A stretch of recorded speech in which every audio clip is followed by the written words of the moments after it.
আজকের এই গল্পটা শুরু করছি এই এক থাল মনমুগ্ধকর ফুল দিয়ে। তোমরা হয়তো ভাবছো আমি কেন সব সময় এই সব পূজা পার্বণের ভিডিও তোমাদের সাথে শেয়ার করি। আসলে আমি ভগবান ছাড়া তেমন কিছুই বুঝি না, তাই আর কি। আচ্ছা, নমস্কার, আমি গৌরব। তোমরা সবাই কেমন আছো? আশা করি ভালোই আছো।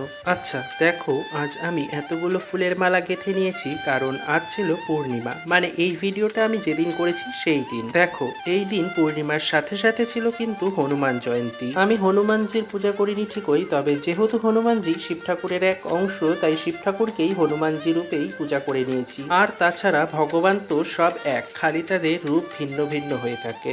আর দেখো, আমি কিন্তু ভগবানকে পূজা করার জন্য কোনো নিয়ম তন্ত্র মন্ত্র কিছুই জানি না। যতটুকুন জানি, আমার মনে হয় যে আমাদের পূজা দেবার জন্য দরকার তো শুধু মনের ভাব, ভক্তি, প্রেম, ভালোবাসা আর সমর্পণ। যাই হোক, আজকের দিনটা যে শুধু পূর্ণিমার জন্য আমি স্পেশালি পুজো দিলাম তা নয়, কিন্তু আজকের এই দিনে আমি আমার খুব কাছের একজন মানুষকে হারিয়েছিলাম। স্পেশালি তার জন্যই কিন্তু আমি এই পুজোর আয়োজনটা করেছিলাম। জানি সে হয়তো আর এই ভিডিওটা দেখতে পাবে না, তবে তার জন্য আমি আর যতটুকুন করেছি ভগবানের কাছে আমার এই প্রার্থনা যে সে যেখানেই থাকুক তার আত্মা যেন শান্তি পায়। আর এই মানুষটা হলো আমার প্রিয়, আমার দিদা। সত্যি বলতে ওই মামার বাড়ির কথাটা কিন্তু দিদা বা দাদু থাকাকালীনই ভালো লাগে, তবে তারপরে ওই বাড়ির সবাই যত বেশি ভালোবাসুক না কেন, কোথাও যেন একটা খালি খালি ভাব লেগেই থাকে। তার মানে এই নয় যে ওই বাড়ির মামা মামিরা কেউ ভালোবাসে না, সকলেই ভালোবাসে, অনেক অনেক বেশি। তবে যার ভালোবাসাটা যেমন থাকে ঠিক সেই রকমই থাকে। আচ্ছা, তবে